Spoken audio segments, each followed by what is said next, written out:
kajian Islam. Ikhwatal iman aizakumullah. Jadi itulah Nabiullah Isa alaihissalatu wassalam. Dan nanti Nabi Isa ini akan turun ke bumi untuk membawa misi yang akan ketika itu Nabiullah Isa alaihissalatu wassalam akan turun ke bumi, yakni 3 tanda keluar. Karena tanda kiamat ada 10. Pertama, munculnya dukhon atau asap atau kabut. 2, munculnya Imam Al-Mahdi. 3, keluarnya Dajjal. Baru yang keempat, yaitu turunnya Nabiullah Isa. Nabiullah Isa akan turun ke bumi ini. Dia akan turun di Menara Putih, yaitu sebuah masjid yang disebut Masjid Jami Umawi, yang berada di sebelah timur Damsyik atau Damaskus. Beliau turun dengan berpegang 2 sayap malaikat, sayap kanan dan kiri, berpegang kedua tangannya dengan sayap malaikat itu. Ketika turun, beliau saat menundukkan kepala, turunlah hujan. Ketika mendongakkan kepalanya, jatuhlah butiran-butiran bagaikan mutiara. Beliau turun, yakni pada saat sholat subuh. Ketika hendak ditegakkan sholat subuh, Imam Al-Mahdi sudah siap untuk yakni melaksanakan sholat pada waktu itu. Begitu dilihat, ternyata Al-Mahdi melihat Ruhullah, yaitu Nabi Isa. Maka dipersilahkan untuk menjadi imam. Nabiullah Isa menolak. Beliau mengatakan, engkaulah yang diangkat menjadi pemimpin umat ini. Maka jadilah imam, yakni Al-Mahdi. Dan di belakangnya jadilah makmum, yaitu Nabiullah Isa. Begitu selesai sholat, dimulailah misinya. Yaitu apa? Membunuh Dajjal. Lantas dicarilah Dajjal. Ketika bertemu, Dajjal melihat Nabi Isa, seketika itu meleleh tubuhnya bagaikan garam dimasukkan ke dalam air, sehingga dia lari menyelamatkan diri. Lantas bertemulah dia di pintu gerbang kota Lud, dan lantas kemudian dibunuh. Nabiullah Isa membunuh Dajjal. Ditunjukkan darahnya Dajjal, yaitu di pedang atau di tombak. Nah, setelah itu kaum Yahudi pun binasa. Mereka dihabiskan semuanya. Kenapa? Dajjal ini nanti akan diikuti oleh 70.000, yaitu orang-orang Yahudi dari Bani Asfahan atau Asbahan, yang berasal dari daerah Khurasan. Mereka yakni membantu Dajjal untuk membuat kerusakan di muka bumi ini. Inilah perang hebat yang terjadi di akhir zaman. Tapi Yahudi tidak ada apa-apanya. Kenapa? Karena Allah membantu kaum muslimin. Mereka yang hidup pada waktu itu adalah orang-orang terbaik. Bahkan karena saking baiknya, sampai Allah menjadikan batu dan pohon itu bisa berkomunikasi dengan orang-orang Islam pada waktu itu.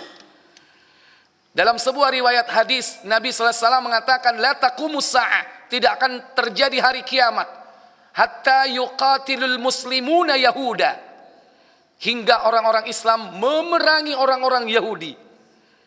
Sehingga ketika orang-orang Yahudi itu bersembunyi di balik-balik batu dan pohon, maka batu dan pohon itu bisa bicara. Batu dan pohon itu mengatakan, ya muslimin, ya Abdallah, ta'ala, kemarilah. Khalfal Yahud, di belakangku ini ada orang Yahudi. Faktulhu, bunuhlah. Illa gharqat, kecuali satu pohon yang tidak bisa bicara. Padahal semua pohon bicara ketika itu, menunjukkan persembunyiannya orang Yahudi, kecuali pohon gharqat. Kenapa? Fa innahu minal Yahud, karena sesungguhnya dia adalah dari kelompok Yahudi. Pohon ini sudah banyak ditanam di Israel, dan juga termasuk di Palestina yang menjadi kekuasaan Israel hari ini.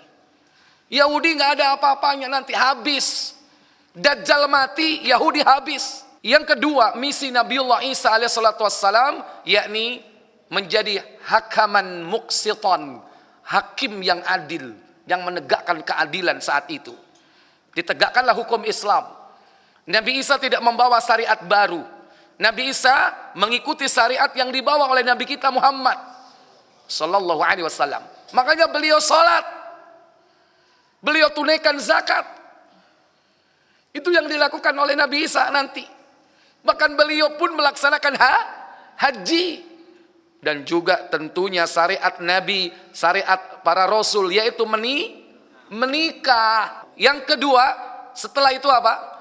Beliau memiliki misi wa yuqassirus salib, menghancurkan salib. Yaitu menghancurkan agama yang mengatakan bahwa dia adalah anak Allah. Tapi sebagian dari orang Nasrani begitu melihat Isa, mereka beriman kepada Nabi Isa. Ternyata Isa adalah seorang Muslim. Dia nggak turun di gereja, turunnya di masjid. Ternyata dia sholat. Yang dibaca Al-Quran, bukan nyanyi dan bawa gitar.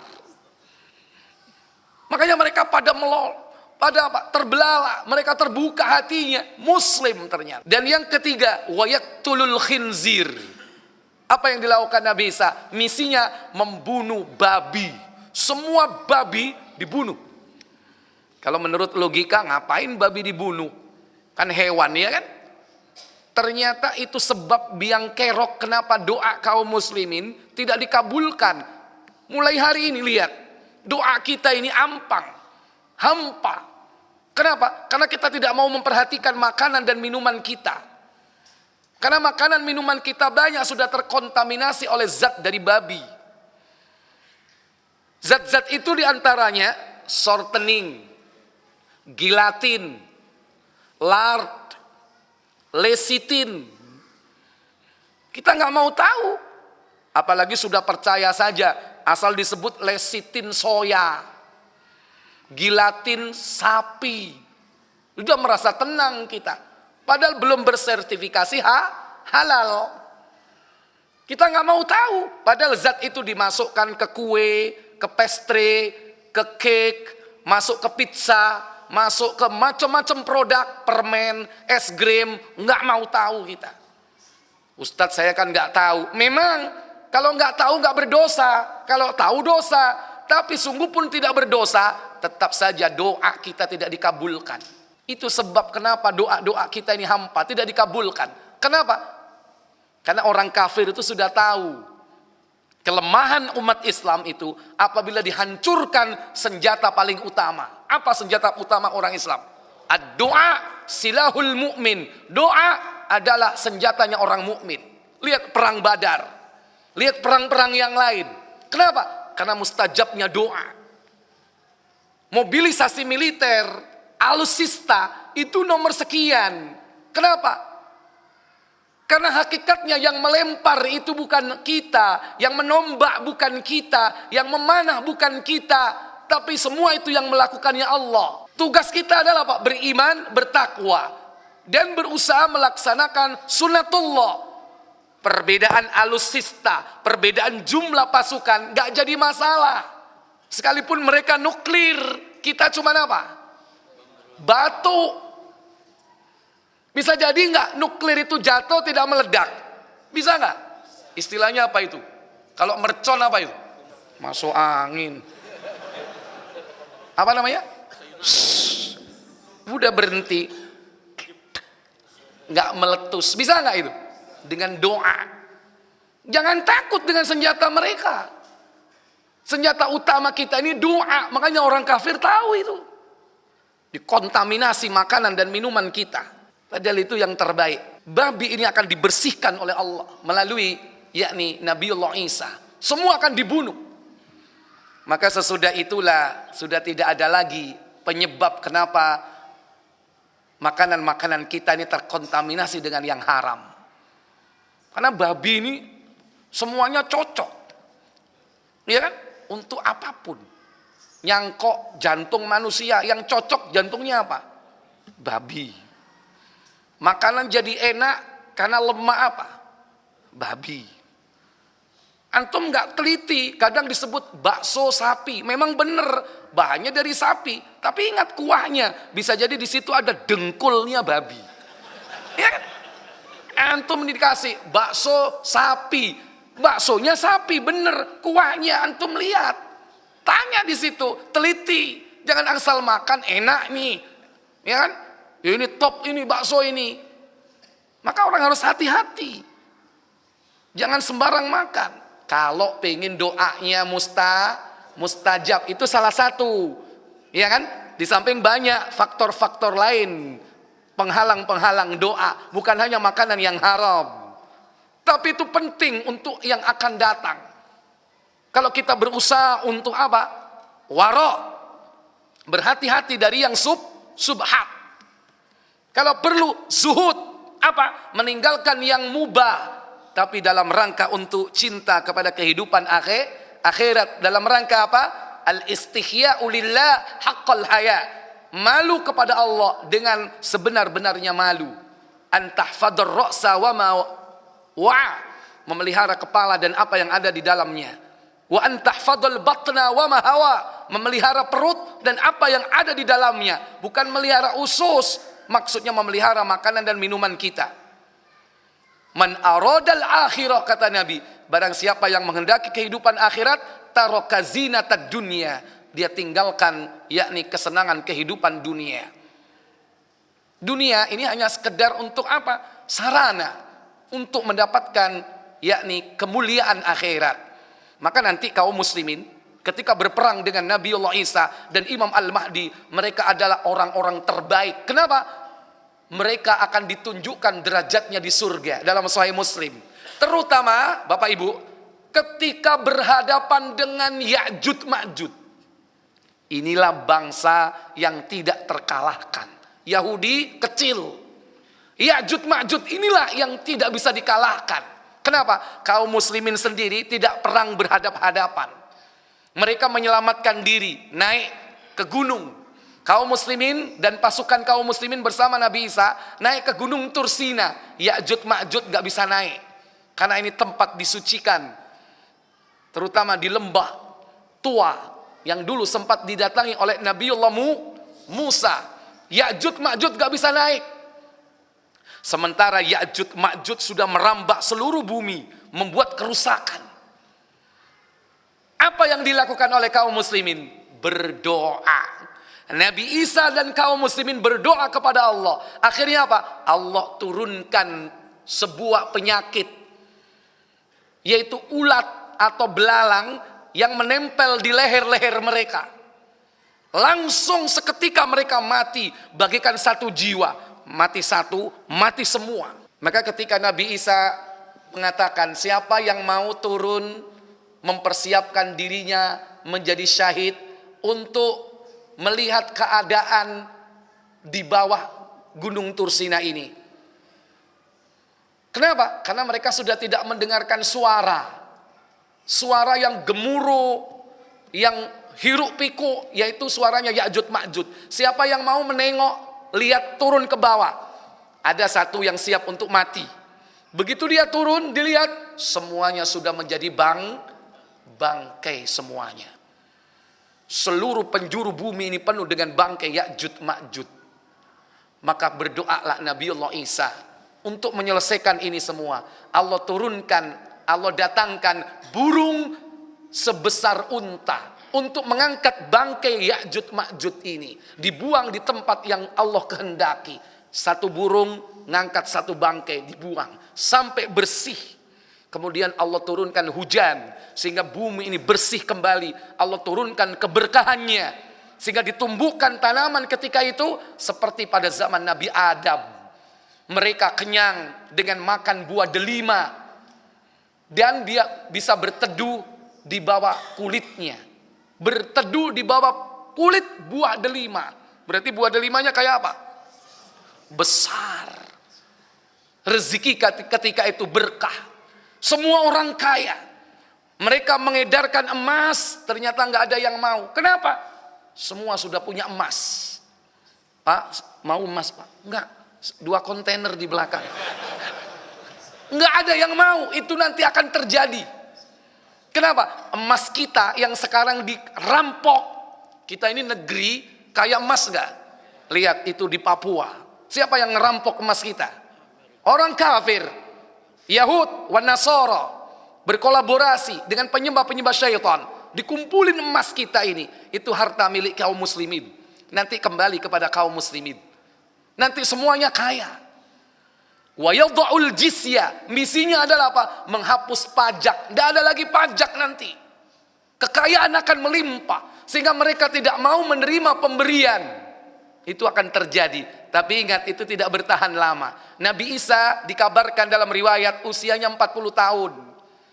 40 tahun hidupnya di dunia. Padahal sudah dihabiskan waktu 33 tahun sebelum diangkat ke langit. Sisanya berapa tahun?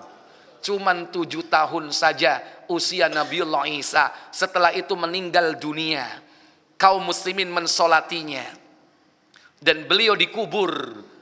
Sebagian para ulama berpendapat tidak ada kuburan yang paling mulia kecuali di samping makam Rasulullah Sallallahu Alaihi Wasallam. Makanya di situ ada tempat satu yang kosong. Untuk siapa? Nabi Isa. Yang jelas bukan inti. Nabiullah Isa alaihissalatu wassalam yang akan ditempatkan di tempat itu. Itulah nanti yang akan terjadi. Menurut riwayat, Nabi Isa meninggal terlebih dahulu, kemudian disusul dengan Al-Mahdi. Karena Al-Mahdi itu ada yang mengatakan 7 tahun, ada yang mengatakan 9 tahun kekuasaannya. Setelah meninggal dunia, kaum muslimin kembali mengalami gradasi. Maka tidak lama lagi muncullah tanda yang ke-6. Apa? Terbitnya matahari di sebelah barat. Disitulah penentuan mana mukmin, mana muslim. Setelah itu baru kemudian kaum muslimin dihabiskan semuanya. Baru tinggallah orang-orang durjana yang hidup bagaikan hewan, bagaikan keledai. Disitulah nanti akan terjadi hari kiamat. Karena kiamat itu hanya terjadi kepada orang-orang yang durjana di muka bumi ini. Kaum muslimin tidak akan berjumpa dengan hari kiamat. Tapi ingat, semua itu harus dipersiapkan untuk menghadapinya. Sekalipun kita tidak bakal berjumpa dengan tanda-tanda itu semua. Atau pengen kita berjumpa dengan Dajjal. Halo, sekalipun itu hanya tanda ketiga. Setelah Dukhon, Al-Mahdi, munculnya Dajjal. Ini fitnah yang besar. Ikhwatal iman aizakumullah. Paling tidak kita harus wariskan ilmu ini kepada anak-anak kita. Jangan cerita-cerita yang tidak ada dasarnya yang kita ceritakan kepada anak-anak kita. Ini bukan sekedar cerita, ini sahih, ini hak. Quran dan sunnah. Ngapain cerita kancil buaya? Ya kan? Kancil nyolong timun. Makanya negeri ini banyak pencuri dan koruptor. Kenapa? Karena ceritanya kancil nyolong timun. Dikatakan hewan cerdik, katanya apa? Kancil katanya. Ikhwatal iman. Jadi sampaikan kepada anak-anak kita tentang bagaimana yakni keadaan yang akan datang. Wallahu a'lam. Mungkin ini yang bisa saya sampaikan sekilas tentang Nabi Isa. Antum bisa cek dalam kitab-kitab para ulama, diantaranya yakni tulisan dari Syekh Muhammad Nasiruddin Al-Albani, itu langsung Nabi Isa vs Dajjal. Itu hadis-hadisnya disampaikan secara spesifik antara dua yang bermusuhan ini, dua musuh bebuyutan ini. Karena tidak ada yang bisa membunuh Dajjal kecuali Nabi Isa. Dan itulah salah satu dari misi Nabiullah Isa alaihissalatu wassalam. Wallahu a'lam. Kita tutup. Subhanakallahumma wa bihamdik asyhadu an la ilaha illa anta astaghfiruka wa atubu ilaik. Wassalamu alaikum warahmatullahi wabarakatuh.